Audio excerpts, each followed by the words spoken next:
desvendando textos difíceis da Bíblia, com o pastor Pedro Moura, aqui na Rede 316, todas as sextas-feiras, às 10 horas da manhã, horário de Brasília. É tempo de desvendar mais um texto de difícil compreensão nas Escrituras. Como é que tá aqui? Oi, meu amigo. E aí, meu pastor, bom dia, tudo bem? Tudo, graças a Deus. Então vamos lá, né? Vamos lá para as perguntas do programa anterior. Nós estamos aqui. Sim, vamos sim, por favor. Já está. Olha, aqui. Eu não estou lhe vendo, não é isso? Eu fui avisar. Você está me vendo? Não, também não. Só o áudio. É só o áudio, que eu acho que o senhor estava, eu acredito que o senhor estava sem câmera aí, não tá dando para. Não, o Luiz disse que a minha câmera estava travando. Ah, ok. Então deve ter sido isso. A internet não tá.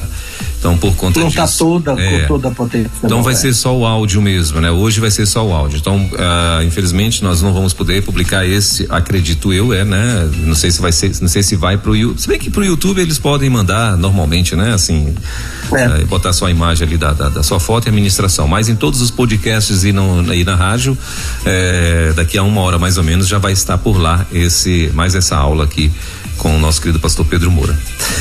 Bom, tá bom, querido. Então vamos lá. Podemos começar, meu pastor?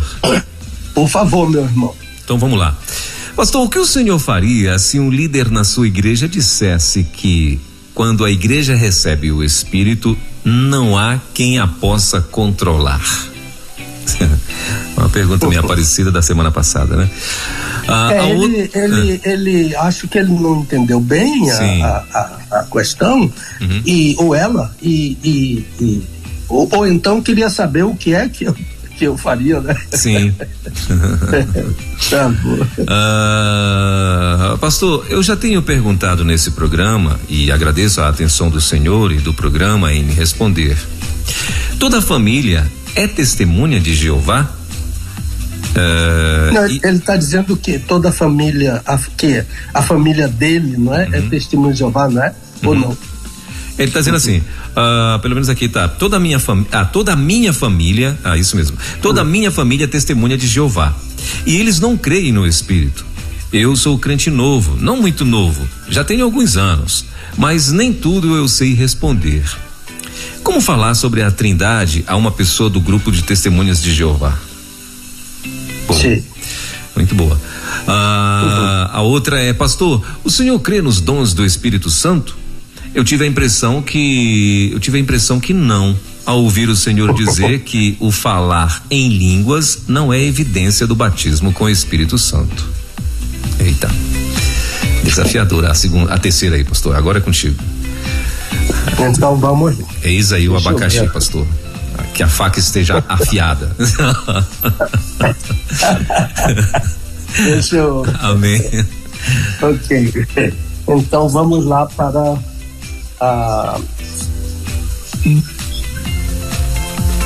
vamos lá, né? Pastor, se um líder da sua igreja, deixa eu olhar meu esboço aqui, porque de vez em quando eu baralho o esboço todo e isso me cria muito problema. Ele está perguntando a primeira, né? O que o senhor faria se um líder da sua igreja dissesse que quando a igreja recebe o Espírito, não há quem possa controlar?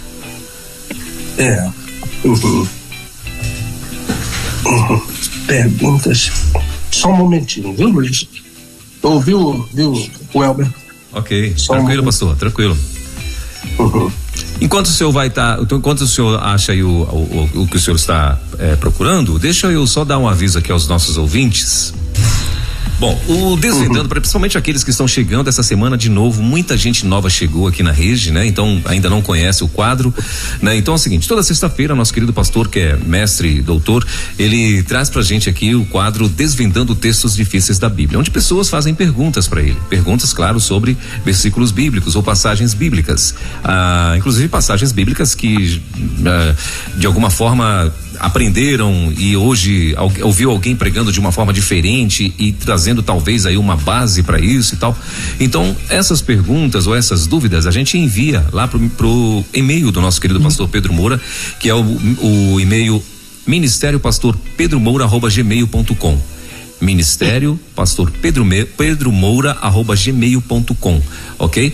Então esse é o e-mail para você enviar lá para o nosso querido pastor as suas perguntas, e aí ele vai estar selecionando dentro de uma ordem de chegada. Ele vai estar respondendo aqui toda sexta-feira tais perguntas. E também, por exemplo, daqui a pouquinho nós vamos estar falando o tema de hoje, no caso, né? Vai ser a doutrina da adoção, né? Então, dentro dessa que vai ser explanado, que já foi uma pergunta de alguém, né? Foram perguntas, melhor dizendo, de pessoas, né? Que enviaram para ele vai estar respondendo. Você pode, se ficar alguma dúvida, na próxima semana responder, que são as respostas das perguntas do programa anterior, ok? Então você pode mandar aqui pra gente mandar lá pro e-mail do nosso pastor, que é o ministériopastorpedromoura@gmail.com. Esse é o e-mail. Ok, meu pastor? Ok. É que eu geralmente numero o esbocinho. Sim. E eu percebi que estava faltando alguma coisa aqui, mas já encontrei, viu?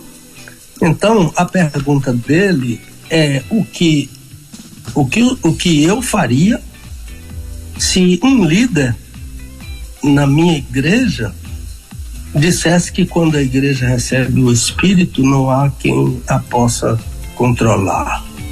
Olha, o irmão que me perguntou, a irmã, quando eu falo irmão, estou falando o termo genérico, entendeu? Vale para irmão e irmã. O irmão sabe que eu não pastoreio mais a igreja local, não é? Então, eu entendo que a questão dele é hipotética. Mas a minha resposta seria que eu diria a esse líder que esse ensino não tem nada de Bíblia, não é bíblico, não é neotestamentário. O Espírito Santo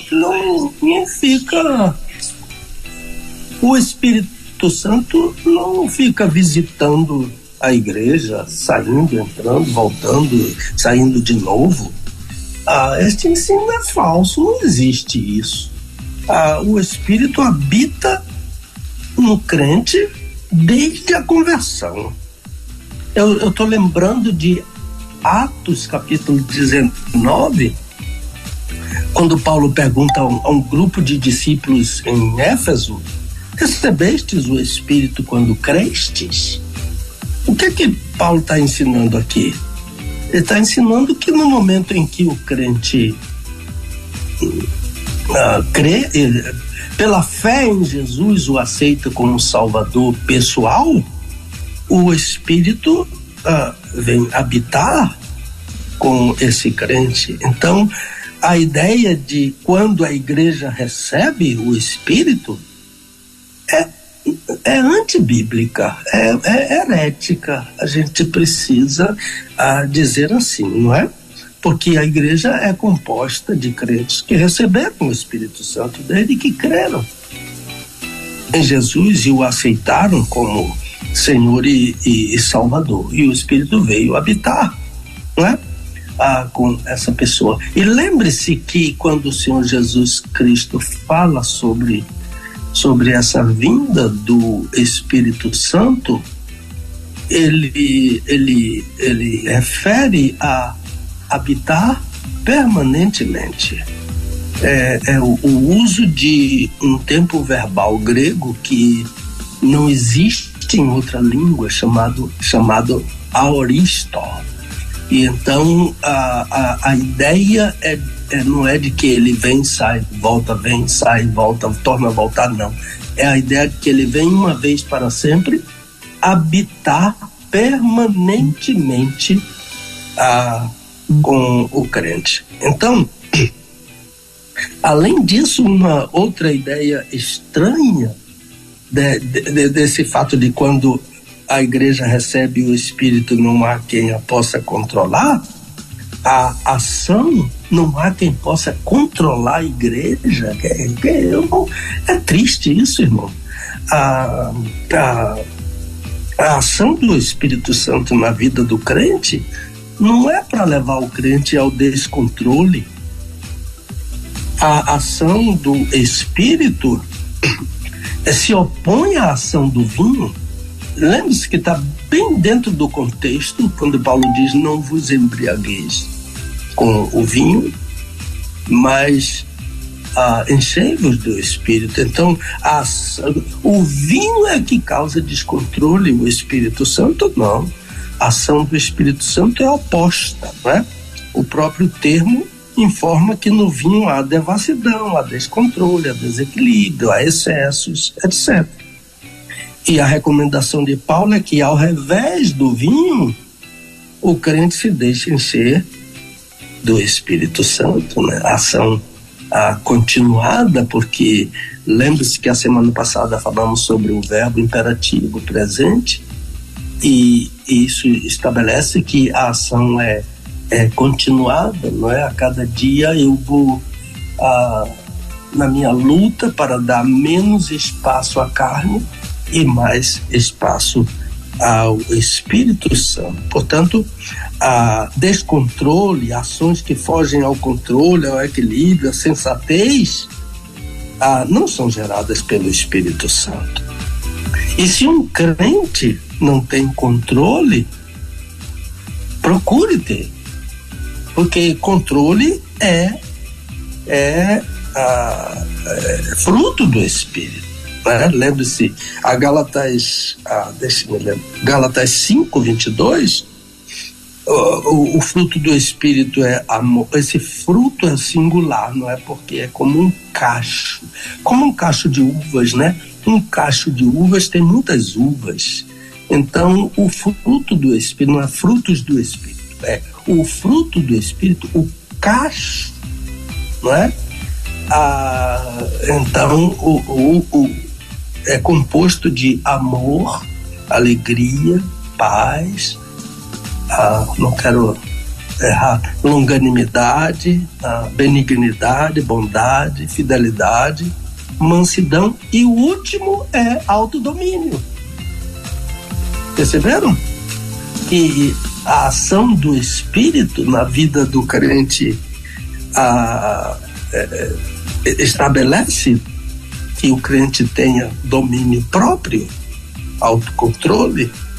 Então, quando se diz que não há quem possa controlar a igreja, com certeza a ação não é do Espírito Santo. E muito cuidado com isso. Muito cuidado com o engano. Às vezes atribui-se ao Espírito uma obra que não é do Espírito. Descontrole não é ação do Espírito. E Paulo, lembrando aos Coríntios, no capítulo 12, versículo 31, eu estou na dúvida se é 31 ou 33 ou 32, ele diz que o profeta tem que controlar, tem que exercer controle, não é? Sobre si mesmo, de modo que qualquer desarvoramento é sintoma de outra direção que não é do Espírito. Cuidado com essa ideia, ela é falsa, ela é herética, ela é perigosa. A ideia de quando a igreja recebe o Espírito, não há quem a possa controlar. Ensino falso. Tenha cuidado com esse ensino.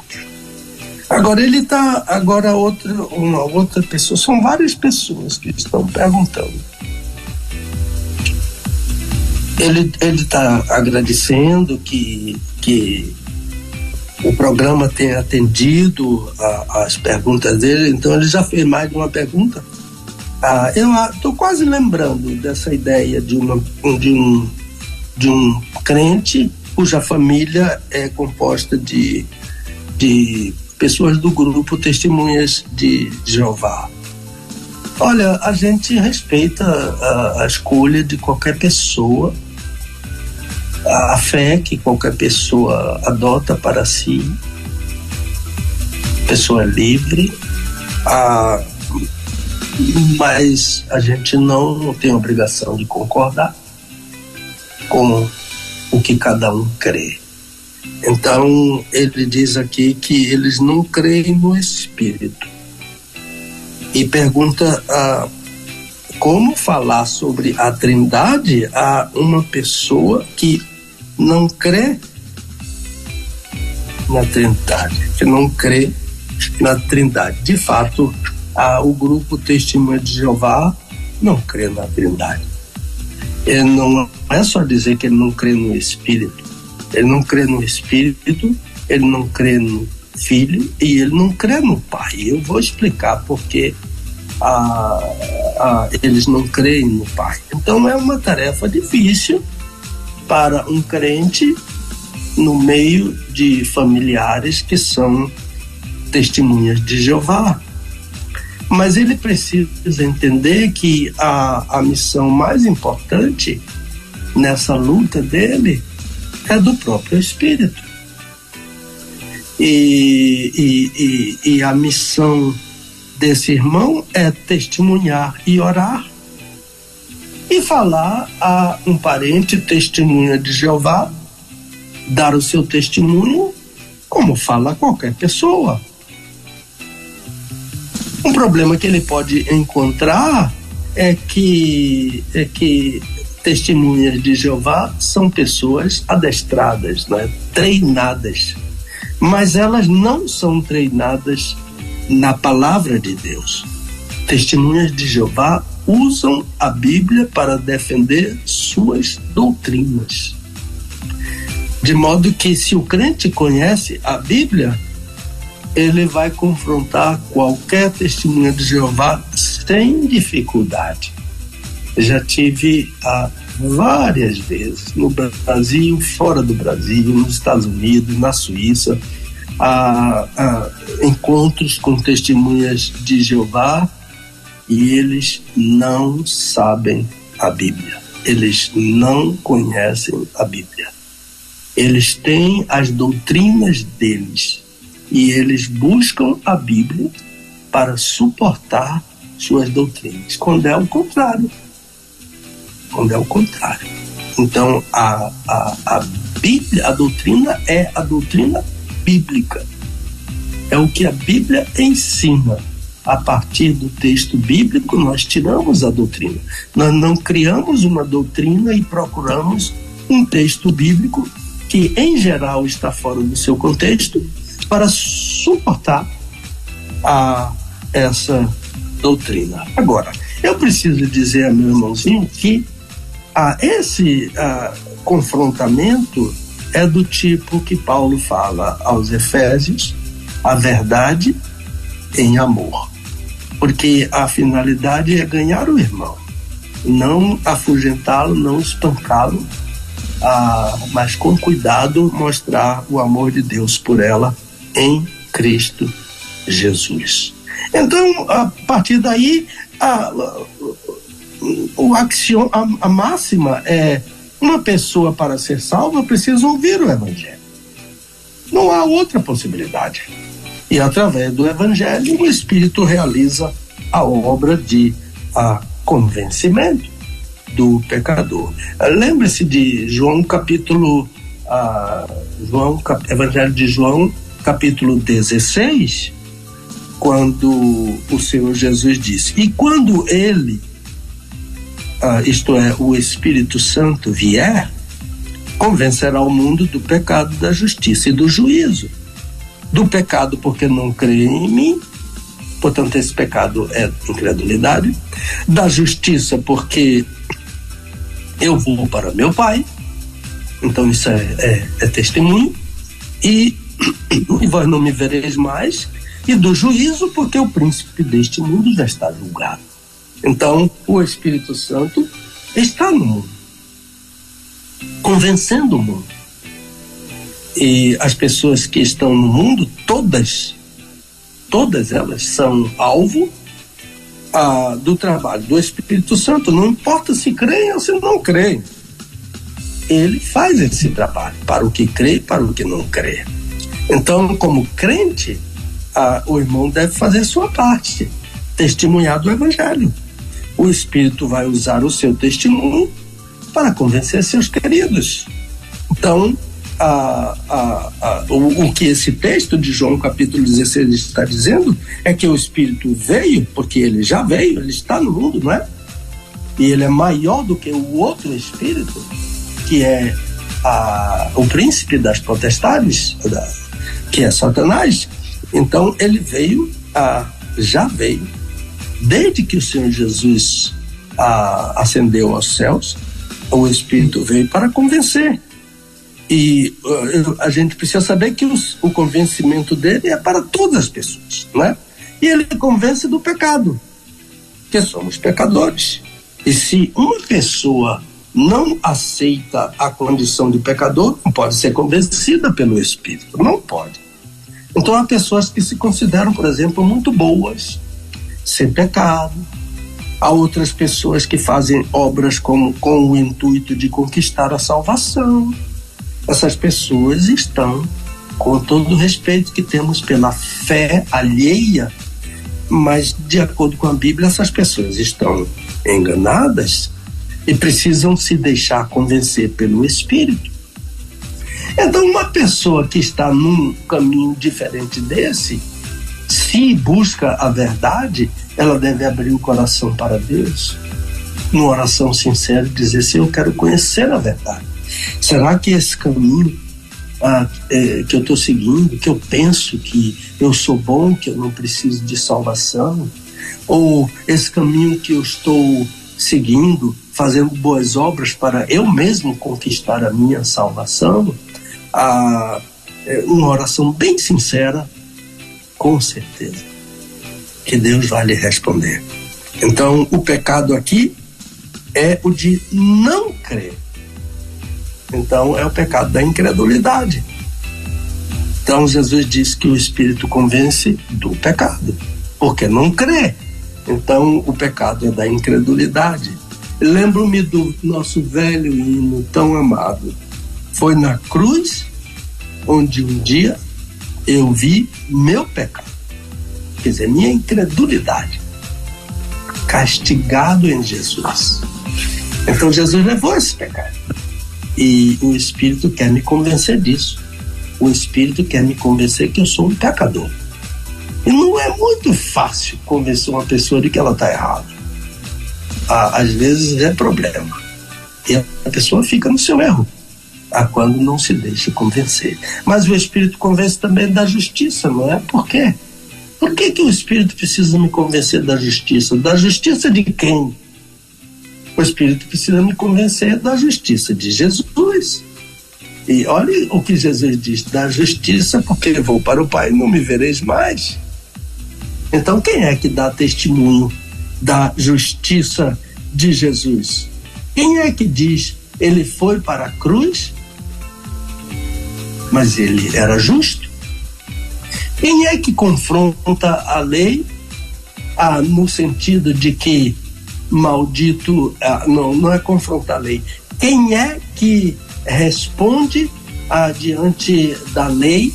Porque a lei entende que todo que é levantado no madeiro é maldito de Deus. O Espírito Santo não vai dizer que Jesus não foi feito maldição. Ele vai dizer que ele foi feito maldição. Mas a maldição era sobre mim. E ele levou essa maldição. Toda a maldição o Senhor Jesus Cristo já levou sobre mim. De modo que o fato do Senhor Jesus ter sido crucificado o fez maldito, mas o Espírito diz: mas na verdade ele era justo. E ali na cruz ele assumiu uma maldição que não era dele. Então o Espírito está no mundo para dizer isso, sobre a justiça de Jesus e também sobre o juízo. E Jesus aqui simplesmente dá um exemplo. Ele diz que o príncipe deste mundo já está julgado. Sabe o que significa a palavra príncipe? Significa primeiro. Nesse caso aqui específico, o primeiro que foi julgado. Portanto, Satanás já está julgado. Mas ele também é o primeiro como principal do mundo, como administrador do mundo, como gerente do mundo, como chefe do mundo. E o mundo está do jeito que está por causa da administração de Satanás. Palavras boas que a gente fica dizendo na igreja, que Salvador pertence a Jesus, o Rio de Janeiro pertence a Jesus, a Lisboa pertence a Jesus, Londres pertence a Jesus. Olha, a Bíblia está dizendo que pertence a Satanás, que ele é o dono, que ele disse a Jesus: tudo isso me foi dado, eu dou a quem eu quero. Os reinos do mundo foram dados a ele. Então, a Salvador não pertence a Satanás, a Jesus. Se Salvador pertencesse a Jesus, então Salvador não seria a cidade que é, uma das cidades mais violentas do Brasil. O índice gritante de analfabetismo, o índice gritante de saúde precária, de transporte precário, e a violência exacerbada, não é? Agora, a igreja, os crentes que defendem muito a ideia de que Salvador pertence a Jesus, eles precisam lembrar de Apocalipse 11:15, quando diz que um dia os reinos deste mundo serão tomados do domínio desse terrível anjo e passará a ser do Senhor Deus e do seu Cristo. Então não é ainda, não passou ainda, vai passar. É uma das áreas mais lindas do oratório O Messias, né?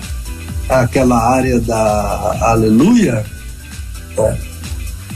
Que diz: o reino desse mundo passou a ser do Senhor e do seu Cristo. Rendam, o livreto dele está baseado aí nessa passagem de 11:15 de Apocalipse. Então, seus queridos, meu irmão, e todas as pessoas que ainda não creem em Jesus precisam urgentemente correr para isso. Então, quanto a não crer no Espírito, meus parentes são testemunhas de Jeová, não creem no Espírito como uma pessoa, isso não altera nada o trabalho do Espírito, o trabalho da Trindade. Dizer que o Espírito Santo é apenas uma força, usar o nome dele com letras minúsculas, na Bíblia, a versão do Novo Mundo, que é a versão oficial das Testemunhas de Jeová, dizer que usar o nome do Espírito com letra minúscula e também o nome do Senhor Jesus com letra minúscula, dizendo que Jesus é um Deus, mas não o Deus verdadeiro, dizer que nós adoramos a um Deus de 3 cabeças, isso não altera nada no trabalho do Espírito, pelo contrário. Isso só aprofunda a incredulidade a respeito do Deus triuno, que é o nosso Deus, e o incrédulo não pode ser salvo, a não ser que ele se deixe convencer pelo Espírito de Deus, se arrependa, confesse e venha para Jesus. Aí ele vai deixar de ser incrédulo, vai passar a ser crente. Agora, o testemunho de Jeová não descreem somente do Espírito Santo, eles também não creem em Jesus. Eles afirmam que Jesus é um Deus, ou que Jesus é um arcanjo. Em João capítulo 1, eles usam na Bíblia dele letras minúsculas para o Senhor Jesus. Então não creem no Espírito e não creem em Jesus. Agora, quem confronta este ensino é o próprio Deus, o Pai, a quem eles dizem que se chama Jeová e é o único Deus. Por quê? Porque em Hebreus capítulo 1, o autor inspirado, e isso está lá na Bíblia deles, cita o Salmo 45, versículo 6, e há outro versículo nesse mesmo Salmo. Então, Salmo 45, 6, é Deus o Pai que está falando. E olha o que Deus o Pai diz a respeito do Filho: o teu trono, ó Deus, subsiste pelos séculos dos séculos. Cetro de equidade é o cetro do teu reino. E em Hebreus, capítulo 1, versículo 8, o agiógrafo, o autor inspirado, cita esse salmo. Mas ele começa dizendo, mas do Filho. Então ele está entendendo que no Salmo 45, Deus, o Pai, está falando do Filho. Então ele diz no versículo 8 da carta aos Hebreus, capítulo 1, mas do Filho, o Pai diz, o teu trono, ó Deus, subsiste pelos séculos dos séculos, e cetro de equidade é o cetro do teu reino. Olha, a grupo Testemunha de Jeová diz que Jesus não é Deus, mas Deus diz que ele é. Então, quando eu digo que o grupo Testemunha de Jeová não crê no Espírito, eu tenho que dizer também que ele não crê no Espírito, não crê no Senhor Jesus e não crê em Deus, o Pai, em Jeová. Eles não creem em Jeová, porque Jeová diz que Jesus é Deus e eles dizem não é. Deus diz é e eles dizem não é. Então, dizer que o Espírito, que o Testemunho de Jeová não crê no Espírito, está incompleto. Eles não creem no Espírito Santo, eles não creem no Filho, Jesus, e eles não creem no Pai, Jeová, Deus. Então é completa a incredulidade. Pastor, o senhor crê nos dons do Espírito Santo? Eu tive a impressão que o senhor não crê, porque o senhor disse que o falar em língua não é evidência do batismo com o Espírito. É muito interessante. Eu creio, irmão, nos dons do Espírito, sim. O irmão entendeu que eu não creio nos dons, mas eu só falei em um dom, o de línguas. E o irmão concluiu que eu não creio nos dons do Espírito, mas eu creio sim. Eu entendo que há dons que já cessaram. Por exemplo, o dom do apostolado no Novo Testamento é limitado aos 12 e a Paulo. Então, além deles, a igreja em Jerusalém não teve outros apóstolos. A igreja não chama apóstolos. A igreja não consagra apóstolos. A igreja não envia apóstolos. Não há esse ensino no Novo Testamento. A igreja separa, consagra e envia missionários. É diferente. Agora, os 12 e Paulo foram chamados, ungidos e enviados por Jesus. Por isso eles são apóstolos de Jesus. Perceberam esse de?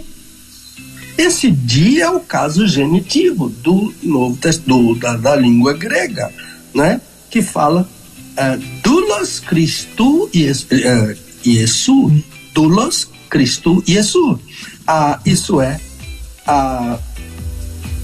um escravo que tem a sua origem em Jesus.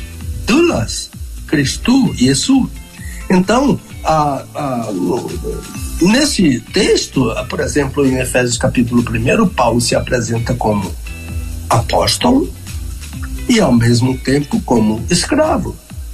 Ele é apóstolo e ele é escravo, mas ele é apóstolo e o genitivo de Jesus.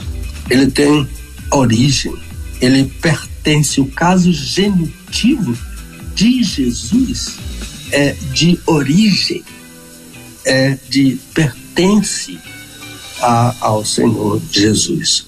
Então, Esse dom cessou. Não há apóstolos, além dos 12 e Paulo no Novo Testamento. Há missionários. E as duas vezes, a única vez que Jesus fala sobre isso, ele disse que Paulo fala sobre isso, ele disse que apareceram apóstolos, mas eles eram falsos. E no Apocalipse o Senhor Jesus revela a João que outros apóstolos eram mentirosos. Então, para o Senhor Jesus só há 12 e mais Paulo, 13 apóstolos. E eles são apóstolos de Jesus. Agora, surgiu séculos depois, na igreja romana, um líder que se nominou apóstolo do Senhor Jesus.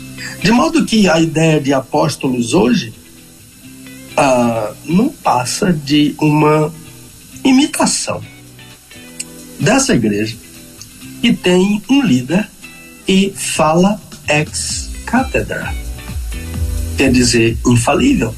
Os apóstolos, tudo que está na Bíblia escrito pelos apóstolos tem o selo da infalibilidade, da inerrância dos apóstolos. A mesma infalibilidade, a mesma autoridade, a mesma inerrância dos profetas e do Senhor Jesus tem os apóstolos. Mas essa igreja romana diz que tem também um apóstolo, um bispo que fala infalivelmente. Então, o apóstolo hoje, uma pessoa que se diz apóstolo hoje, ela tem que ter uma característica básica dos apóstolos, porque os apóstolos viram o Senhor Jesus, e Paulo questiona isso. Eu não sou apóstolo? Não vi o Senhor Jesus? Então, é uma das características. E a outra característica, além de mais algumas outras, a outra característica é: o apóstolo tem que falar com a mesma autoridade, isto é, inerrante, do Senhor Jesus. Então, voltando ao assunto, deixe-me fazer uma ligeira correçãozinha, porque na pergunta ele coloca: o batismo não é com o Espírito. Ele usa a preposição com, quando a preposição é em, mas dativo. Então, o batismo não é com o Espírito Santo, o batismo é no Espírito Santo. Assim como o batismo não é com água, mas o batismo é em água. Lembre-se dessa questão, alunos de seminário, professores, alunos de seminário, que no caso do batismo, a preposição em, mas o caso dativo. Então, não pode ser com, mesmo que eu queira. Então, o que eu falei não foi que eu não cria nos dons, mas que o dom de línguas não é evidência do batismo no Espírito. Então, o dom de línguas é um dom do Espírito, está explicitamente ensinado no Novo Testamento, na lista dos dons, é o último dos dons na lista, mas ele não é evidência do batismo no Espírito Santo. Então nós usamos naquele dia, os argumentos doutrinários baseados no ensino do Novo Testamento. A evidência do Espírito Santo que localizamos no texto de Efésios 5 da semana passada, não é? Está no mesmo texto. Quando dizem cheios do Espírito, então Paulo disse que o crente não deve ser insensato, entender a vontade de Deus, não se embriagar com vinho, porque há devassidão, mas deixar-se encher do Espírito. Aí depois vem uma lista de evidências desse enchimento. A gente tem que seguir o texto bíblico, a gente não para no texto bíblico e deixa o contexto todo ao redor, ou antes ou depois, de fora da nossa interpretação. Então há características desse enchimento. Paulo diz: falando entre vós em salmos, hinos, cânticos espirituais, cantando e salmodiando ao Senhor no vosso coração, sempre dando graças por tudo a Deus o Pai, em nome de nosso Senhor Jesus Cristo, sujeitando-vos uns aos outros no temor de Cristo. Então, meus irmãos, é por aí. Obrigado por essas perguntas tão importantes de alguns irmãos que a gente foi selecionando dentro do mesmo assunto. E eu passo agora a palavra para o meu amigo da voz de viludo. Muito bem, 11 horas pontualmente, até o senhor, pastor Pedro, meu Deus do céu. Ai, meu Deus, mas muito bem, estamos com o nosso querido pastor Pedro Moura. Tá me ouvindo, né, pastor? Ouvindo, sim. Ok, estamos com o nosso querido pastor Pedro Moura, diretamente lá de Salvador, na Bahia, né? Então, essa primeira parte aqui do programa, respondendo-nos as perguntas do programa, né, anterior, né, interessante, né? Eu acho que agora você já pode ter, se você de repente gostaria de ouvir de novo, né? Isso daí você vai achar nos nossos podcasts, no site da rádio, no canal da rádio do YouTube, e então, assim, como você preferir, né? Você vai poder ouvir novamente. Excelentes argumentos aí para você que de repente tem também um testemunho de Jeová na família, ou conhece algum que sempre está ali tentando te evangelizar de alguma forma, né? Aspas pro evangelizar aí. E então vamos lá. Bom, são 11 horas. Quem sabe, não é, Welber? Quem sabe convidar um amigo testemunha de Jeová para ouvir esse programa, né? Pronto, e nós não ofendemos ninguém, sim. Respeitamos a crença deles, mas não temos obrigação de concordar, não é isso? Isso, enviar para ele, né? Você pode muito bem também enviar aí de repente o link para que ele possa estar acessando aí a rádio, os podcasts, enfim, né? Mas muito bem, antes de a gente partir para a próxima parte aqui do programa, então, claro, a gente tem sempre o nosso a nossa agenda aí do nosso querido pastor, né? Que ele sempre costuma divulgar onde vai estar e tal. E esse fim de semana, meu pastor, já sabe onde vai estar? Sim, eu tenho alguns avisos aqui que eu preciso passar, pode ser? Pode, claro. E depois eu vou lhe dizer que eu aqui na casa do meu cunhadinho, tem uma garrafa térmica com um cafezinho aqui, por isso que eu não tô pigarreando tanto. Opa! Um cafezinho quente. Aí sim. Aí é outro patamar. Casa de cunhado é outro patamar, né, pastor? Então, fala a verdade. Não é? O cunhado quer agradar o cunhado, né? Então. Muito bom, mas muito Eurico bem. Eurico Nelson é um menino de Deus. Amém. O crente em Jesus, é o nosso querido cunhado caçula, o irmãozinho caçula da Dulce. Muito bem, tá certo. Irmãozinho caçula de 60 e poucos, ouviu? Não pense que tem só 20, né, pastor? Não. Já está acima dos 60 já, glória a Deus, que bom, né? Sim, é. Amém. Muito bem, então vamos lá, meu pastor, vamos dar os seus avisos. O Welber, no início da semana eu mandei uma mensagem para você sobre o nosso querido colega pastor Dr. Isaías Lins. Sim. A semana começou com aquela nota, né, de grande pesar, muito grande pesar, abalou a Convenção Batista Baiana e a Convenção Batista Brasileira. Ele sempre foi líder, foi reitor de seminário, foi um advogado muito conceituado em Salvador e pastor há 38 ou 39 anos da Igreja Batista dos Mares, uma grande igreja aqui na cidade do Salvador, mas ele foi transferido para os Tabernáculos Eternos na segunda-feira, a nosso ver, né, do ponto de vista humano, físico, antes da hora, porque ele era novo, 77 anos. Eu tô 76 anos, eu tenho 74, 2 anos só de diferença para ele, não é?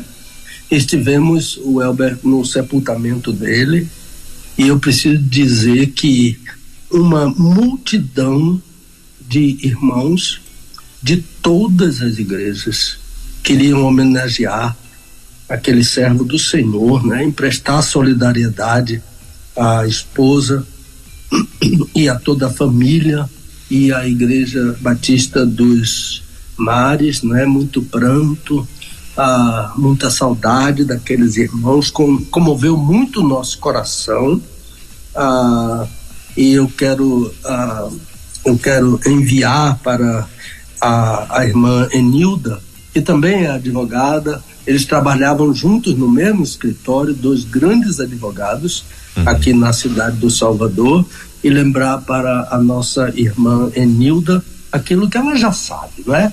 Que o nosso querido partiu na esperança da vida eterna. A mais antiga promessa de Deus em toda a Bíblia é a esperança da vida eterna, e somos crentes por causa dessa esperança. Amém. De herdar a vida eterna. Nosso abraço à irmã Enilda, aos filhos, netos, e todos os seus parentes, e à Igreja Batista dos Mares.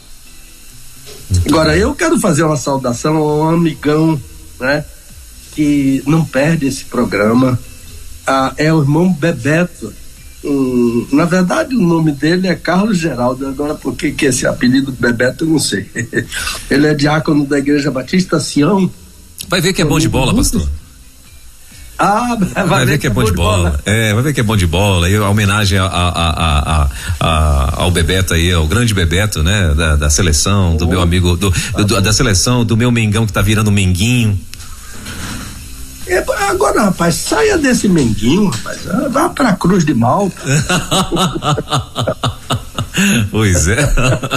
Olha, aqui em casa sou eu, torcedor do Bahia, e a Dulce do Vitória. Ela diz assim: quanto mais ele perde, mais eu gosto dele. Então vamos continuar gostando. Tá desse jeito aí, rapaz. O tal do Flamengo aqui tá desse jeito. Tem uma galera aí, os secadores estão desse jeito aí, pastor. Eu tenho um amigo também aí que, né, que é vascaíno, sabe? Rapaz, mas isso me perturba, viu? Pense, já me mandou um monte de coisa hoje já, por causa do Maringá ontem. Mas deixa pra lá. Mas eu tenho grandes amigos que são vascaínos, pastor Sim. Joaquim de Paula Rosa, pastor Fanini, que já foi pra Glória, pastor Bill Ichter também já está na Glória. Essa gente grande toda era vascaíno. Tudo vascaíno, né? Olha aí, tá vendo? Tudo vascaíno, Eita, tá vendo? Então tá bom, esse amigo especial, o Bebeto, ele tem uma particularidade, sabe? Ele disse que ele ouve o programa com lápis e papel. Quer dizer que ele tem, né, as anotações, de modo que eu estou mandando um abração para esse amigo, Bebeto, lá diácono da Igreja Batista Sião. Agora, vamos lá. A ideia de domingo agora, nós vamos pregar deixa eu ver aqui, na Igreja Batista Novo Centenário. Sim. É num bairro de certa forma novo, não muito novo, mas um bairro novo, aqui de Salvador, né? Pastor Julival, vamos estar naquela querida igreja lá, para não vai haver culto, vai haver uma classe única a partir das 9h da manhã, com um tema escolhido lá pelos irmãos, e nós vamos falar. Vou na companhia do meu primo, José Otávio Moura. Ele vai me levar, porque eu não conheço bem os lugares aqui. Ele vai me levar e nós estaremos nessa igreja, né? Igreja Batista Novo Centenário, é na rua principal do bairro, que se chama Sussuarana, né? Sim. Não sei se tem Sussuarana por lá, mas o nome é bonito, né? É verdade. Vai ver que é no passado, né? Quando tinha menos casas aí. E agora mais uma nota assim triste, mas necessária. No dia do sepultamento do meu amigo, o pastor Isaías Lins, eu encontrei o irmão Augusto. Lembre-se que eu falei que ele perdeu um filho numa circunstância de violência daqui da cidade do Salvador. O Augusto foi meu aluno do seminário do Nordeste, um excelente aluno, já concluiu o seu curso, não sei se já concluiu, mas pelo menos a minha disciplina ele já concluiu.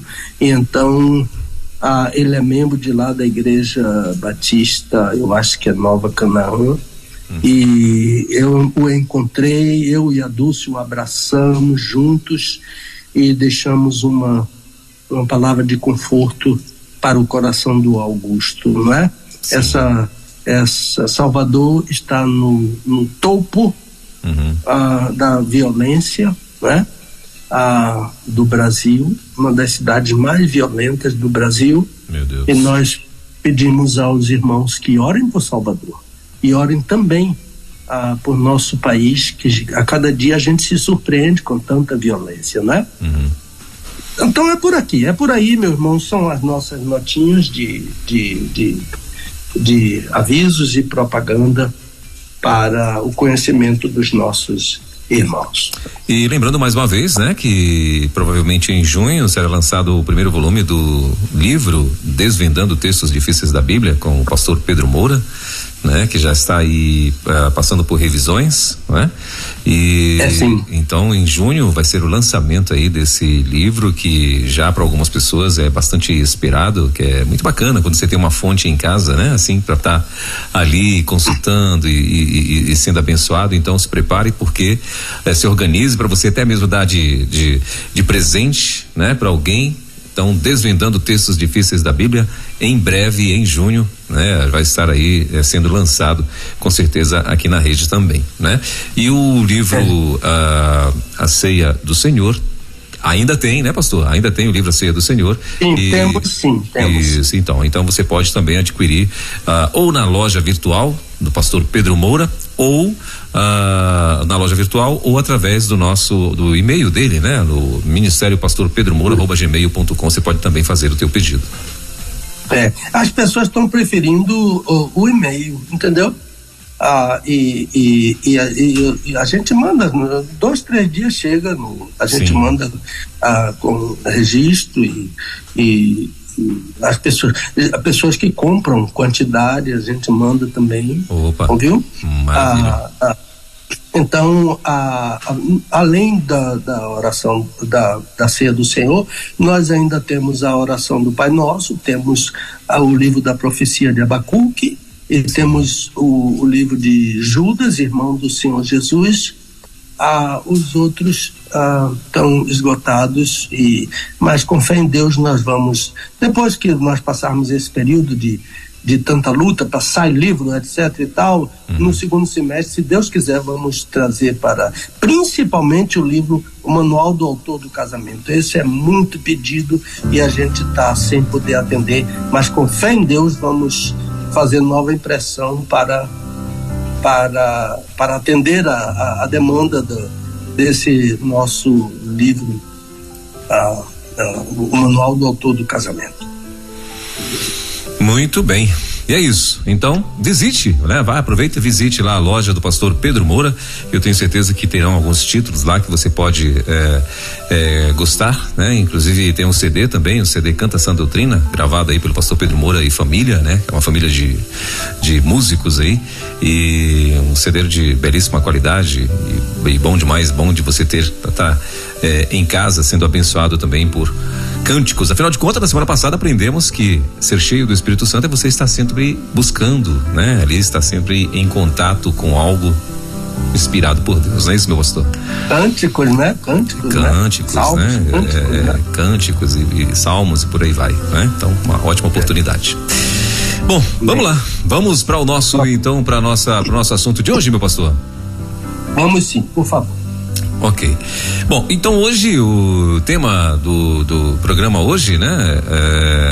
A gente fica todo mundo na expectativa de toda sexta-feira. Então hoje a doutrina da adoção vai ser o tema de hoje do nosso Desvendando Textos Difíceis da Bíblia. Posso mandar primeiro, meu pastor? Pode sim. Ou melhor, as perguntas, né? Que eu vou te mandar todas, e aí o senhor vai respondendo sequencialmente, né? E a primeira é o seguinte: pastor, todo mundo é filho de Deus. O senhor concorda com isso? Com esse axioma? O senhor admite isso como regra? Onde está o ensino bíblico sobre adoção? Esta é a segunda.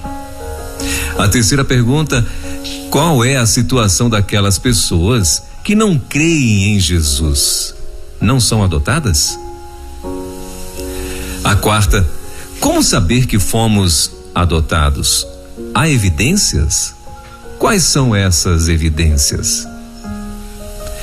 A quinta pergunta, meu pastor: quando aconteceu a nossa adoção? E a sexta, minha última pergunta, pastor, eu ouvi um estudo sobre adoção baseado na oração do Pai Nosso. Na verdade, eu fiquei muito atento, mas não percebi muito bem onde estava a conexão. Adoção e oração do Pai Nosso. Poderia falar um pouco sobre isso? Então essas são as perguntas, meu pastor. Ok. Tá bom. Então, essa doutrina da adoção, eu não sou místico, mas eu fiquei preocupado de manhã. Logo que acordei, eu vi que eu estava sem internet. Foi uma loucura aqui. Eu para um lado, pro outro. Eita. 2 celulares e mais o computador. E eu disse assim: será que essa doutrina da adoção não vai ser ensinada hoje? É uma riqueza tão grande a adoção que eu acho que arrepia os cabelos do nosso inimigo, entendeu? E ele fica assodado né? Mas todo o ensino da palavra de Deus arrepia o nosso adversário, não é? E ele precisa, né, saber que a igreja continua pregando a doutrina da adoção. Essa doutrina nos ensina que nós somos filhos de Deus. Então, como dizemos nas letras dos hinos, não é? Há muitos hinos novos aí que usam esse tema família de Deus, né? E até nomes de igreja, né? O meu sobrinho, pastor Miguel Ângelo, e minha sobrinha Niara, eles são pastores da igreja que se chama Família da Graça. A Família da Graça é a família de Deus. É uma belíssima igreja aqui na Orla de Salvador, ali perto do Aeroclube. Se você mora nessas imediações aí, procure essa igreja. Está bem assim ao lado de um restaurante famoso de comida típica chamado Restaurante Iemanjá. Todo mundo conhece aqui, em frente ao Aeroclube. Essa família chama-se Família da Graça. A Família da Graça é a família de Deus, né? Porque pela graça somos salvos por meio da fé em Jesus Cristo. Então, a gente sabe, quando a gente usa a expressão filho de Deus, a gente sabe que Deus só tem um filho, o Senhor Jesus Cristo. Mas por meio dele, né, através dele, por causa dele. E aliás, quando o apóstolo usa essa ideia por meio, através, a preposição é dia, e dia está dizendo que é por causa de Jesus, é por meio de Jesus que os que nele creem são tornados filhos de Deus. João diz, na sua primeira carta, João o apóstolo, ele diz: amados, agora somos filhos de Deus. Agora quando? Agora que cremos. Agora que cremos em Jesus, somos filhos de Deus. Fomos tornados filhos de Deus. Fomos adotados como filhos de Deus. Então essa é a ideia, não é como uma sinopse do tema adoção. Então, a ideia inicial é: todo mundo é filho de Deus. Está entre aspas, né? Mas o ouvinte está preocupado. Ele pergunta se eu concordo com esse axioma e se eu admito esse axioma como regra. Eu tenho que dizer que não, porque não é verdade. Confunde o homem no mundo. Por quê? Porque somos todos, sim, criaturas de Deus. Deus nos criou como criou o elefante, como criou os peixes, como criou as aves, o leão, as plantas, o mar, a terra, os astros. Deus é o pai das luzes, foi ele quem criou o sol e a lua. Então, tudo foi criado por ele. Então, é claro que o homem é a principal criatura, porque criado à imagem, conforme a semelhança de Deus. Os anjos são criaturas de Deus, todos os anjos são criaturas de Deus. Tanto os anjos de Deus quanto os anjos de Satanás e o próprio Satanás. Eles não nasceram do nada, eles foram criados. Satanás se tornou Satanás depois de criado. Ele foi criado como um anjo de Deus. Mas o Filho de Deus é unicamente Jesus. Lembre-se que Jesus, a expressão é grega, monogenes theos.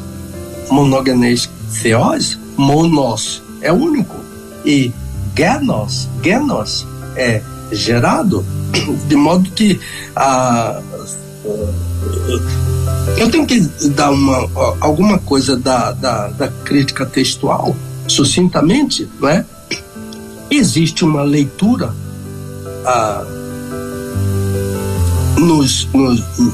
em alguns documentos do Novo Testamento grego, que leem monogenes huios, filho unigênito. No entanto, em João capítulo 1, versículo 18, a expressão que deve predominar é monogenes theos, porque é Deus unigênito.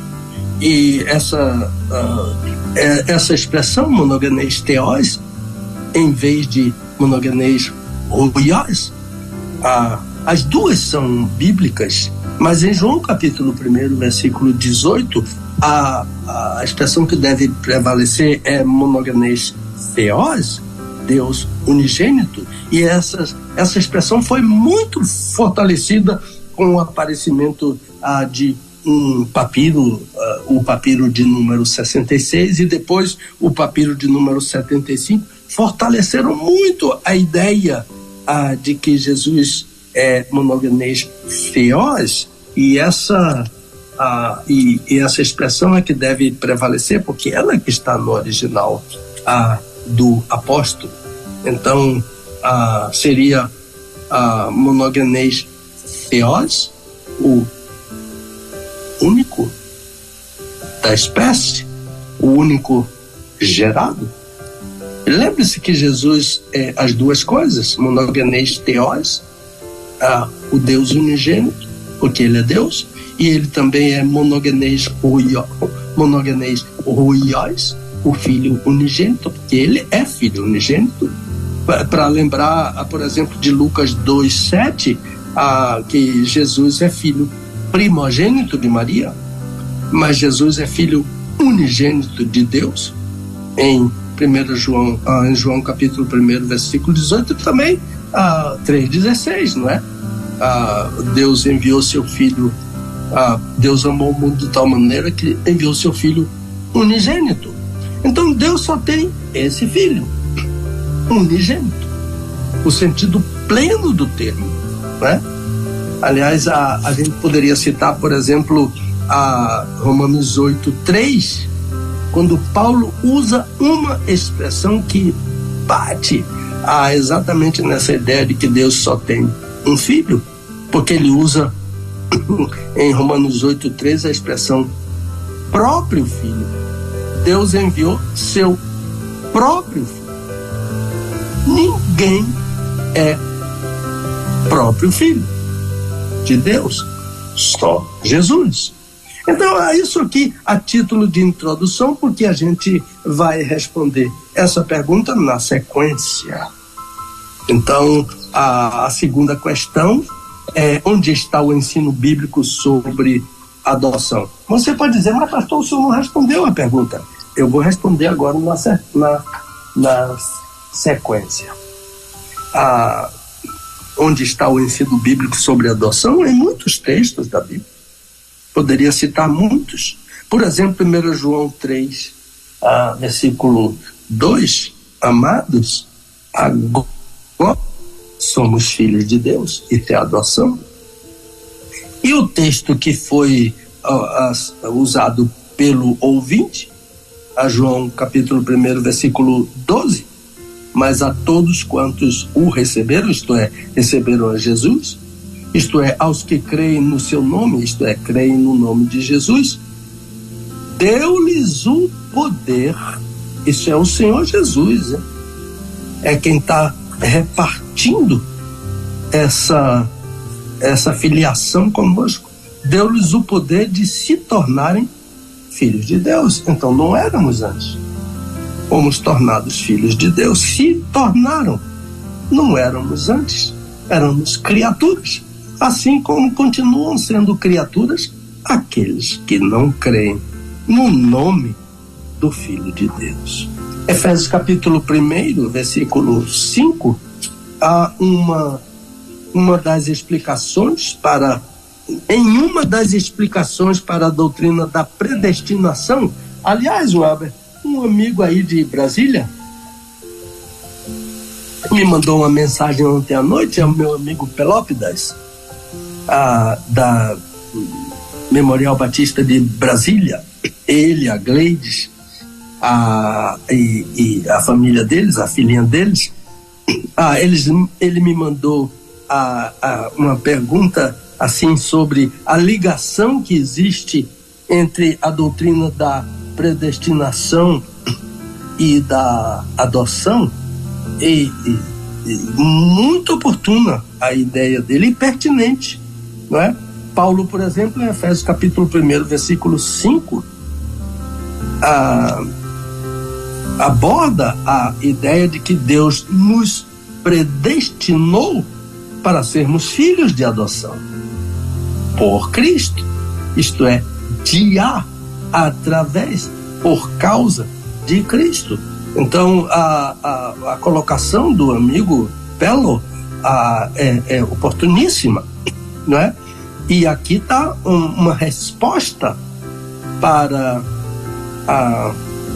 que fomos predestinados. Fomos predestinados para sermos filhos de Deus. Através, por causa de Cristo. Romanos 8:15: porque não recebestes o espírito de escravidão, para outra vez estardes com temor, mas recebestes o espírito de adoção, pelo qual clamamos: Abá, Pai. Abá é paizinho, papai, mas a nossa tradução preferiu Abá, Pai. E finalmente, porque há muitos textos, Romanos 8:16, o mesmo Espírito Santo, testifica com o nosso espírito que somos filhos de Deus.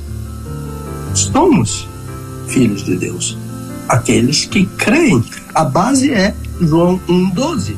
Aqueles que creem em Jesus, em seu nome, e o aceitam, esses deixam de ser apenas criaturas, continuamos criaturas, mas não apenas criaturas, mas filhos adotados por Deus. Então aqui a gente poderia usar a expressão lato sensu, né? O sentido pleno da expressão filho. Tanto judeus como gentios são, por causa de Jesus, filhos. Então, somos geração, genos. Paulo usa a mesma palavra que é usada no nome monogenes, monos, mas genos. Paulo usa em Atos 17 e 28. E somos geração de Deus, genos. Então, a mesma palavra usada para o Senhor Jesus é usada para nós por Paulo em Atos 17 e 28. Mas é no sentido amplo, tá? Porque no sentido estrito, né? Stricto sensu, o sentido estrito, filhos de Deus são aqueles que já creram em Jesus, por isso são guiados pelo Espírito Santo. Romanos 8,14, todos os que são guiados pelo Espírito de Deus, esses são filhos de Deus. Agora, qual é a situação daquelas pessoas que não creem em Jesus, não são adotadas? Olha, com pesar, não é? Infelizmente, a resposta é não podem ser adotadas, não é? Mas há uma adoção estranha, perigosa para essas pessoas. Quem adota essas pessoas é a ira de Deus, porque são havidas por desobedientes. De modo que Paulo fala aos irmãos em Éfeso, ele diz assim: ele, Jesus, nos vivificou, vos vivificou, estando vós mortos nos vossos delitos e pecados, nos quais outrora andastes segundo o curso deste mundo, segundo o príncipe das potestades do ar, do espírito que agora opera nos filhos da desobediência, entre os quais todos nós também antes andávamos, isto é, quando éramos apenas criatura, nos desejos da nossa carne, fazendo a vontade da carne, dos pensamentos, e éramos por natureza filhos da ira, como os demais também. Então, sem Cristo, sem Jesus, nada feito. Não há adoção de filho. Há uma outra adoção de filhos da ira. Esses adotados pela ira estão sob a filiação satânica. É extremamente perigosa essa adoção. Se você tem um filho, um parente, pai, mãe, filha, amigos, nessa situação, lembre-se, leia Efésios capítulo 2, esses versículos de 1 a 3, e depois, com a esperança, leia o versículo 4, porque eles estão, até o versículo 3, vivendo num cemitério espiritual.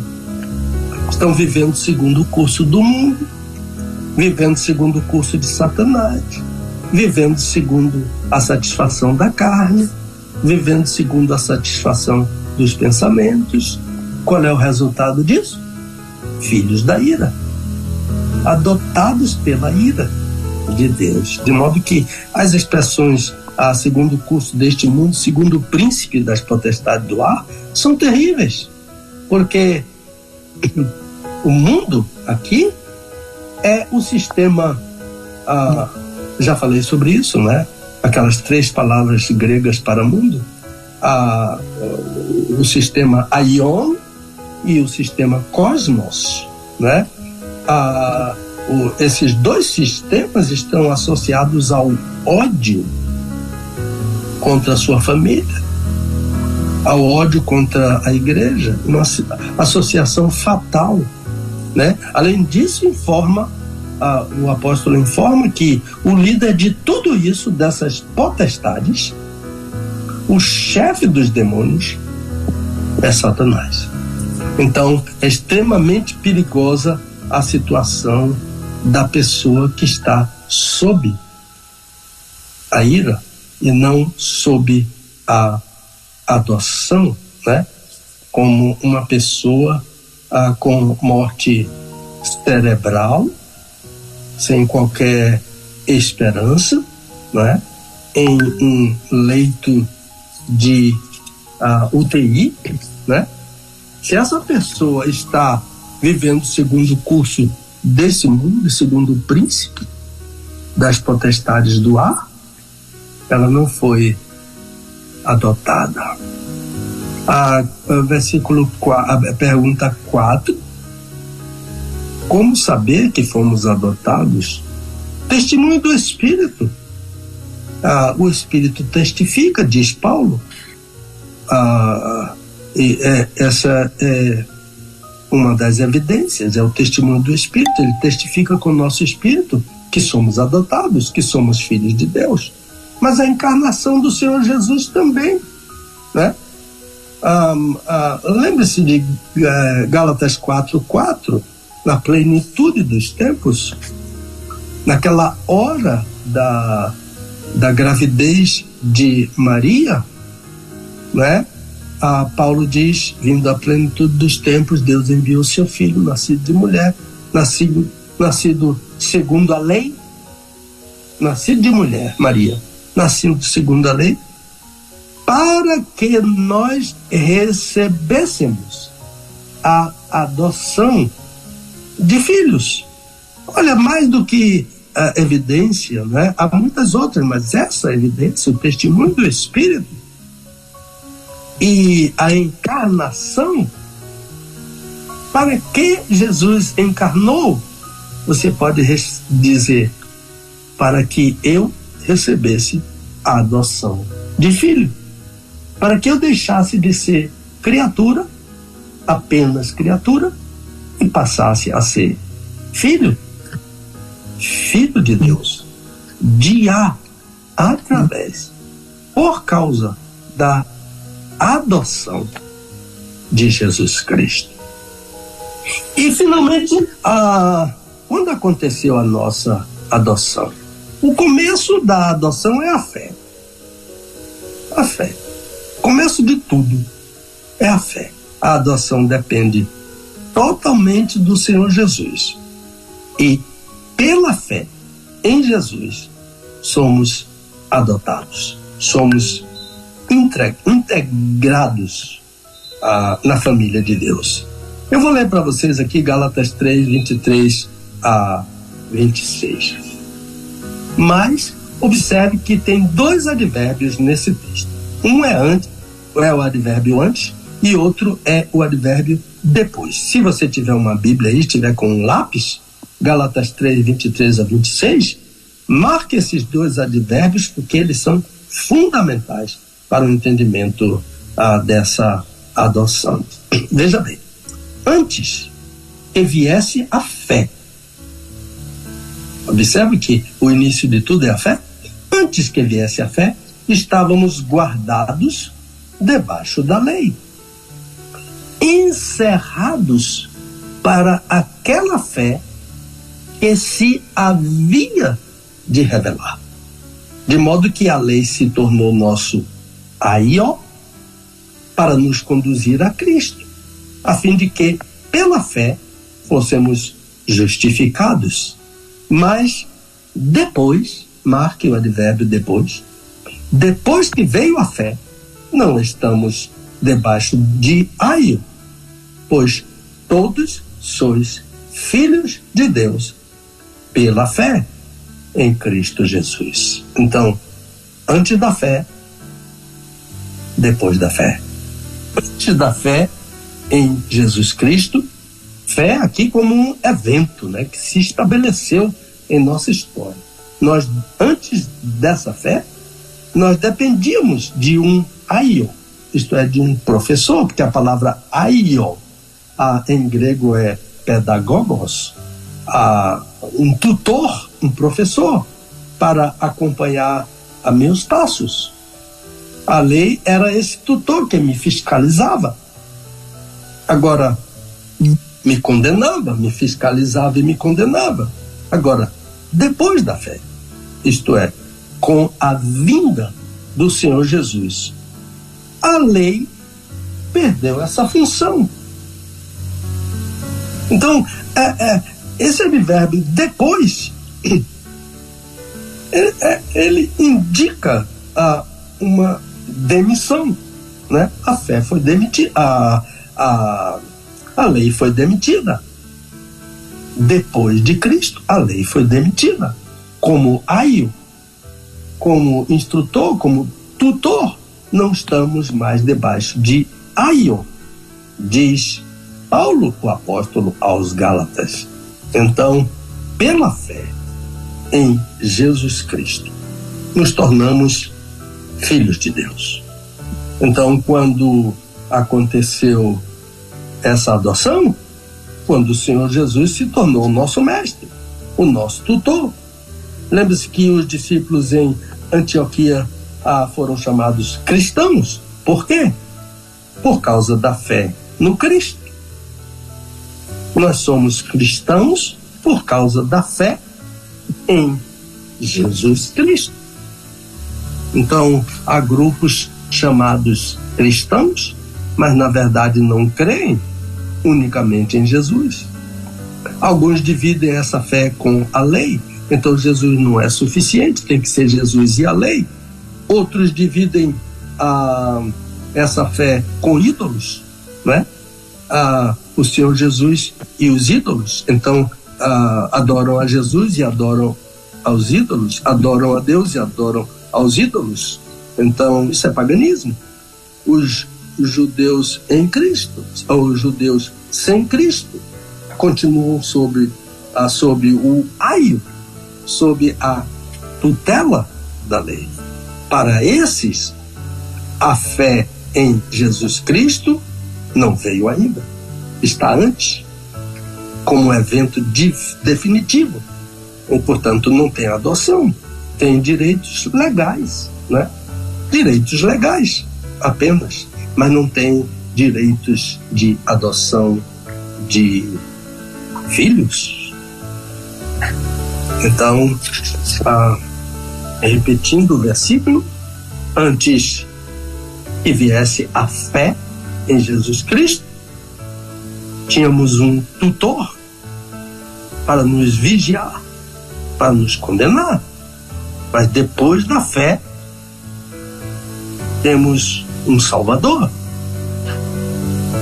um irmão mais velho, que os seus méritos na cruz nos leva a Deus.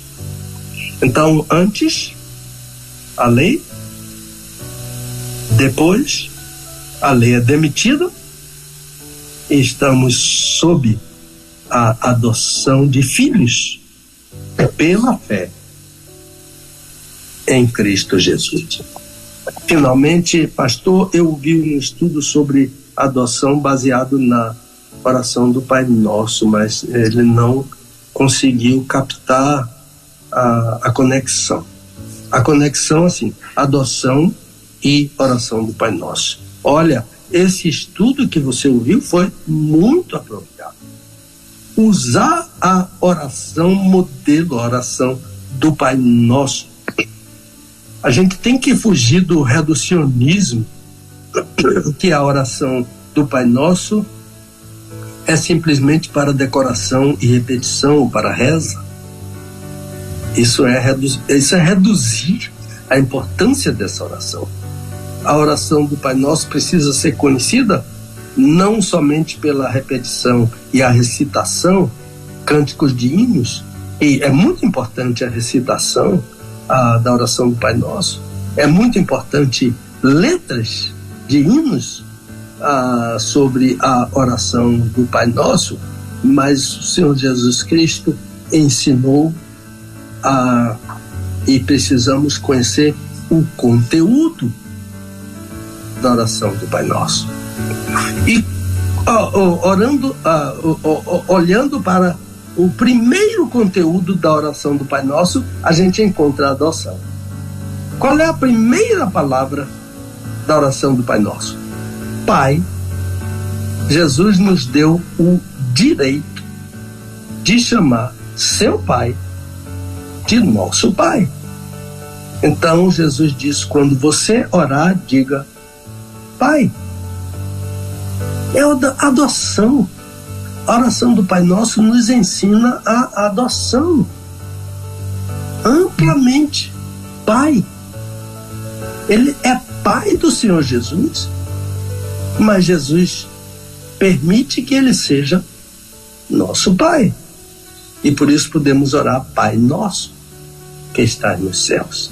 Eu lembro um dos textos mais ricos da adoção, aquela palavra que Jesus deu a Maria Madalena, ali ainda no sepulcro, ao sair do sepulcro.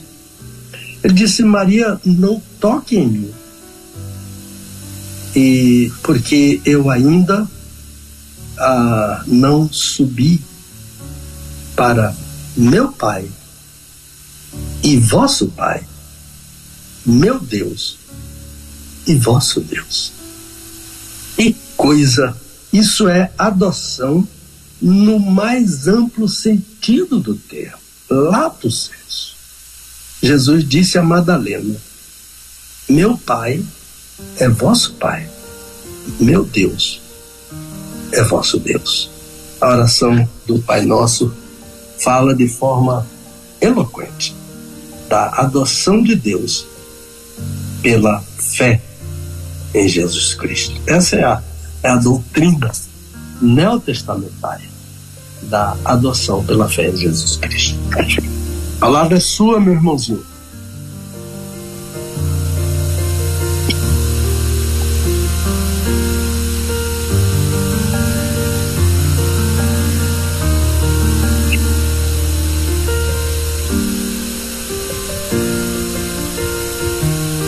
O Elber, está me ouvindo?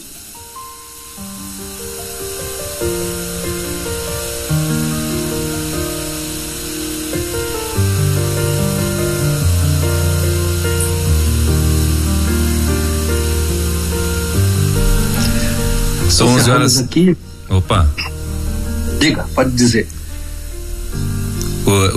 Pode concluir, pastor, pode concluir.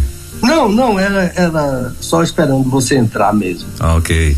São 11 horas e 47 minutinhos em Brasília. Pois é, estamos ao vivo, né? Diretamente de Brasília, é o nosso Desvendando Textos Difíceis da Bíblia. Para você que está aí ligado na nossa programação, né? Aqui na rede, estamos hoje tratando, né? O assunto de hoje, nós estamos falando, pastor Pedro Moura falando sobre adoção, né? Então, inclusive, pastor, a gente quer muito mesmo agradecer a audiência, né? Hoje muita gente ligada aqui na rede, uma das audiências recordes, mais uma vez aqui hoje, né? Simultaneamente, pessoal plugado com a gente em várias cidades do Brasil e fora do Brasil, né? E glória a Deus por isso. E muitas delas estão sempre na sexta-feira, vem mesmo porque ficam aí na expectativa, né? Do desvendando e tal. E a gente louva muito a Deus aí pela vida dessas pessoas e pela vida do querido pastor Pedro Moura, que tem tanto nos abençoado com essas ministrações toda sexta-feira aqui na rede. Mas muito bem, meu pastor, eu quero devolver para o senhor, já para o senhor fazer aí a sua conclusão. Então tá bom. Não é verdade que todo mundo é filho de Deus. Nós somos todos criaturas de Deus. Ele nos criou, como criou as aves, como criou o mar, o sol, etc. Agora, filhos de Deus são aqueles que, pela fé, já creram no nome do Filho de Deus, que é Jesus Cristo. Agora, muitos textos bíblicos, por exemplo, o texto hoje principal foi João capítulo 1, versículo 12, porque esse texto diz que todos quantos receberam, isto é, creram em Jesus, a esses o Senhor Jesus concedeu-lhes o poder de se tornarem filhos de Deus. Então, se eles se tornaram, não eram antes filhos de Deus. Aqueles que não creem em Jesus, ainda não são filhos de Deus, mas podem ser, porque eles são filhos da ira, porque são desobedientes, seguem o curso do mundo, o aion, o cosmos, e o curso do príncipe, que é o próprio Satanás. Mas eles podem sair de deixar de ser filhos da ira para serem filhos de Deus. Então, sabemos que fomos adotados por causa do testemunho do Espírito. Ele testifica que somos filhos de Deus. Também citamos a encarnação do Senhor Jesus. A encarnação, Gálatas 4:4, foi para que recebêssemos a adoção de filhos. A adoção só acontece depois da fé em Jesus Cristo. Antes da fé, estávamos na dependência da lei, na tutela da lei. Ela mostrava o pecado, ela dizia que nós éramos pecadores, mas não resolvia o problema, porque Paulo disse que a lei era fraca para resolver o problema do nosso pecado. Mas depois da fé em Jesus Cristo, a lei foi demitida, não teve mais função, não pôde nos levar a Cristo. Então, depois da lei, depois da fé em Cristo, nós recebemos a adoção de filhos. Antes da lei, antes da fé, debaixo da lei. Depois da fé, filhos por adoção em Jesus Cristo. Há muitos versículos sobre adoção e uma conexão preciosa entre adoção e a oração do Pai Nosso. Jesus disse: quando você orar, diga Pai.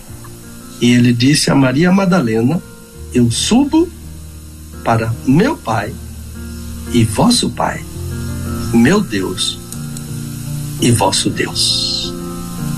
Muito obrigado, meus queridos irmãos, filhos de Deus.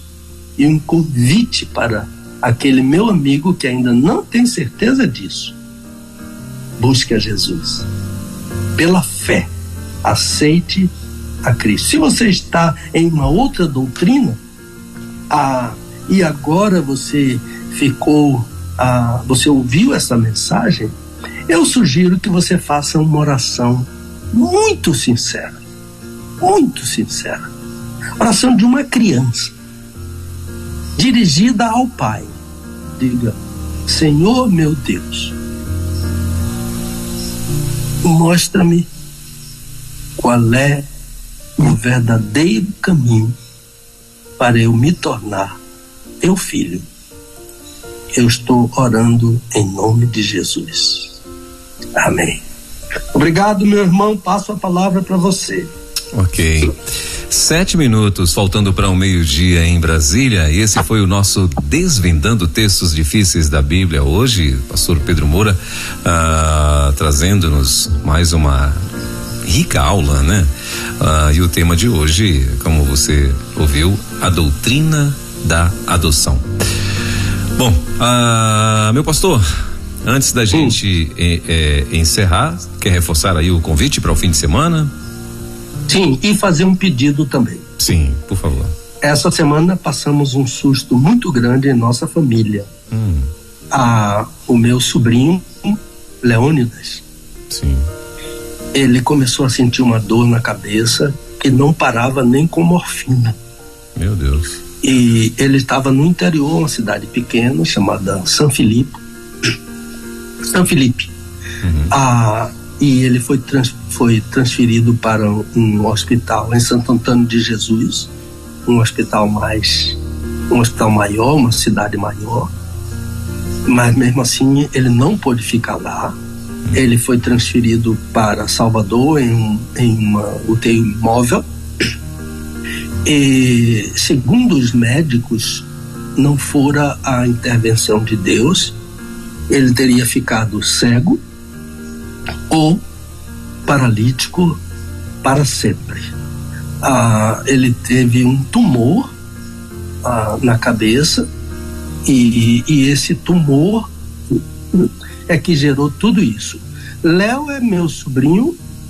Leônidas, ele é um professor de lutas marciais. Ele tem uma academia de lutas marciais aqui em Salvador, muito conceituado.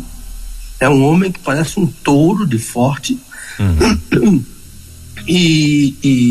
Mas Deus poupou desse desastre de ficar cego ou de ficar paralítico. Ele está internado em um hospital aqui em Salvador, chamado, eu acho que é o Hospital da Bahia, que ele está internado. Eu ainda vou visitá-lo, mas ele vai ser operado. Uhum. E nós pedimos orações. Leônidas, ele é casado com Paula, minha sobrinha. Ela é minha sobrinha e ele é casado com minha sobrinha. Eu fiz o casamento deles. Uhum. E peço, eles têm um filhinho chamado Baby Léo. É um menino lindo. E eu peço orações por Leônidas, meu sobrinho. Muito bem. Então os nossos intercessores, né, que estão aí de plantão, por favor, né, você que é de oração, você que faz parte aí de algum grupo de oração e tal, apresente o nome aí do nosso querido irmão Leônidas, lá de Salvador, que é sobrinho do pastor Pedro Moura. Bom, 4 minutos faltando para o meio-dia. Meu pastor, missão cumprida? Missão cumprida, meu irmãozinho. Amém. Apesar da luta que tivemos hoje, o nosso Deus nos abençoou. Amém. E eu fiquei muito feliz em saber que hoje foi novamente uma audiência recorde no Brasil, fora do Brasil. Isso. Damos um abraço fraterno para todos os nossos ouvintes, para você, para sua casa, para a equipe da Rede 316, e vamos para a próxima semana comemorar nosso aniversário de Rede 316. Exatamente, aniversário da Rede, dia 21 de abril, viu? Muito bem, imperdível, vai ser bênção demais. Então é isso, meu pastor, eu quero agradecer mais uma vez a presença do senhor, né? Dê um forte abraço no seu cunhado, né? Diga a ele que ele é uma bênção. Amém. Eurico. Nosso querido irmão Eurico aí, né? Abençoado. Forte abraço na nossa querida irmã Dulce também, né? E que Deus continue abençoando e guardando vocês aí, né? E sexta-feira que vem, permitindo Deus, estaremos de volta com mais um Desvendando Textos Difíceis da Bíblia. Deus abençoe, pastorzão. Sim, de hoje a 15, não é? A gente já vai falar de lá do Kentucky, não é? Não tem alteração nenhuma. Sim. Alteração nenhuma. Entraremos no horário daqui, lá. Sim. E vamos falar sobre o assunto daquela semana, se Deus quiser. Muito bem, falando do assunto da semana que vem, deixa eu ver se já foi mandado para mim aqui o assunto da próxima semana. Não foi mandado, infelizmente. O Elber, parece que vamos entrar ao vivo para uma entrevista ao vivo sobre o programa, entendeu? Ok, muito bem. Mas a gente precisa confirmar isso, porque de fato temos um assunto para a próxima semana. Eu não estou aqui, eu estou fora do meu office, não tenho como ver isso, mas eu posso até lhe mandar daqui a pouco uma mensagenzinha sobre isso, ou o próprio Luiz informar, tá bom? Chegou aqui, pastor, homem à imagem de Deus, Gênesis 1:26, vai ser o tema da próxima semana. Opa, que coisa linda, que coisa linda, Isso. Tá bom. Homem, imagem de Deus, a próxima semana então está lá em Gênesis capítulo 1, versículo 26, vai ser a base aí para essa aula, né, que vai estar acontecendo, se Deus quiser, na próxima sexta-feira. Meu pastor, bom fim de semana, Deus abençoe, abraço em todos aí e sexta-feira que vem estaremos de volta, se Deus quiser, com mais um Desvendando Textos Difíceis da Bíblia. Desvendando Textos Difíceis da Bíblia, com o pastor Pedro Moura. É tempo de desvendar mais um texto de difícil compreensão nas Escrituras, aqui na Rede 316,